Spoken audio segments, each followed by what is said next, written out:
यह बात उस समय की है जब उमेश पढ़ता था और एक बार वह अपने बड़े भाई के साथ उनके ससुराल गया हुआ था। वहाँ पर उसकी भाभी की बहन भी आई हुई थी।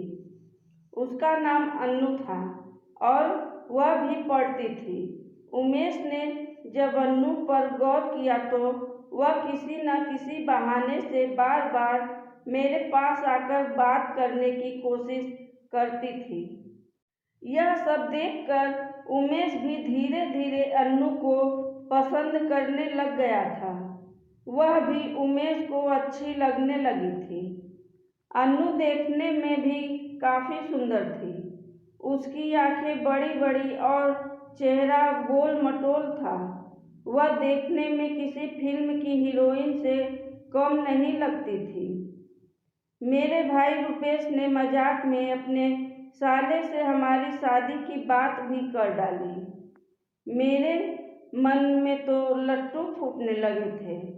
अगर मेरी शादी इस लड़की से हो जाए तो मज़ा आ जाएगा, लेकिन मेरे भाई के साले ने यह कहकर मना कर दिया कि अन्नू तो अभी छोटी है, इन दोनों को शादी के लायक तो हो जाने दो, तब इनकी शादी करवा देंगे। उसके बाद हम दोनों भाई अपने गांव वापस आ गए। धीरे धीरे समय बीतता गया। उमेश MCA की कोर्स के लिए दिल्ली चला गया। जब वहाँ उमेश का तीसरा सेमेस्टर चल रहा था तो उसके घर वालों ने उसकी शादी भी तय कर दी। जब उमेश की शादी तय हो गई तो उमेश को बहुत दुख हुआ। उमेश तो अन्नू से शादी के सपने देख रहा था। वह तो उसे बहुत पसंद करता था। उमेश किसी भी तरह बस अन्नू से ही शादी करना चाहता था, लेकिन उमेश के बस में कुछ नहीं था। शादी के एक दिन पहले अन्नू से उसकी बात भी हुई तो वह दोनों ही रोने लगे।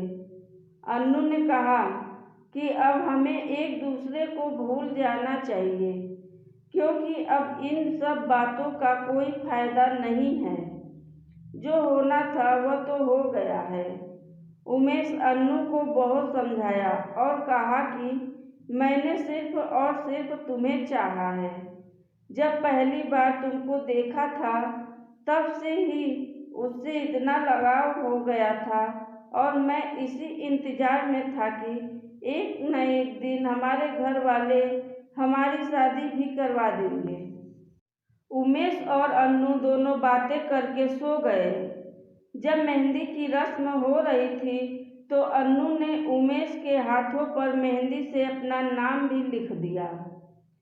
पूरा घर मेहमानों से भरा हुआ था, इसलिए उमेश आंगन के बाहर खुली जगह में सोया हुआ था। वहाँ एक और चौकी पड़ी थी। घर में भीड़ होने की वजह से अन्नू अपने मामा की लड़की के साथ उस चौकी पर सोने चली गई। उमेश को नींद नहीं आ रही थी। समय देखा तो रात के 2 बज रहे थे। अब उमेश अन्नू की तरफ ध्यान दिया तो पता चला कि वो भी जग रही है। उसे भी शायद नींद नहीं आ रही है।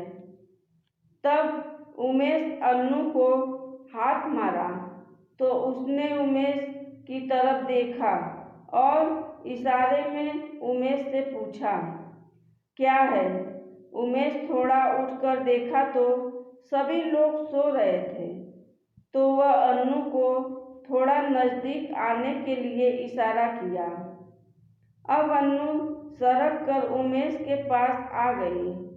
उमेश धीरे से उसके बालों में हाथ फिराने लगा।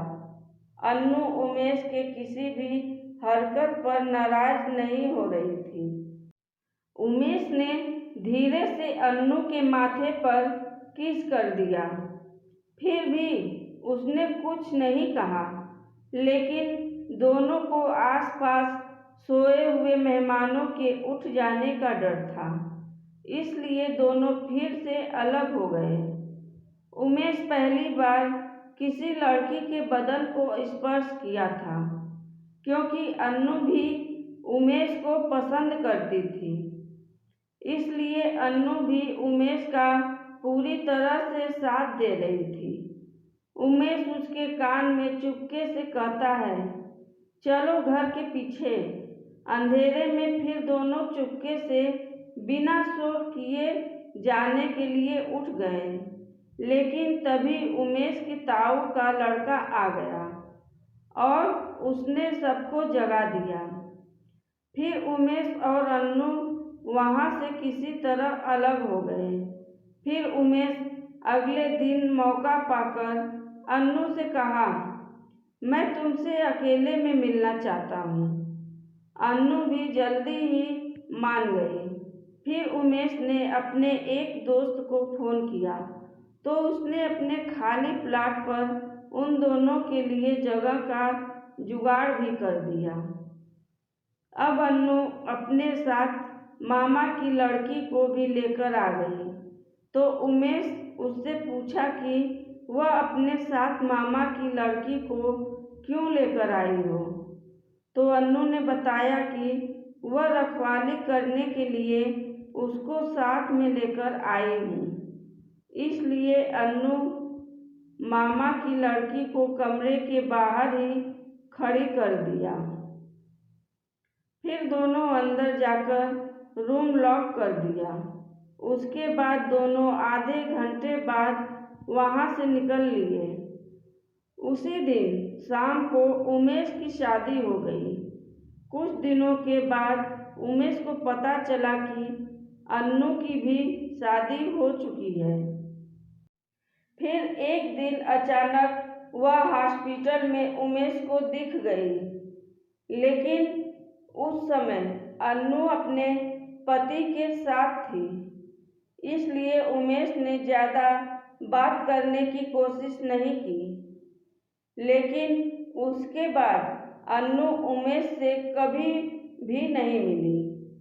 उमेश कई बार कोशिश की कि उससे कुछ बात हो जाए, लेकिन बात नहीं हो पाई। धन्यवाद।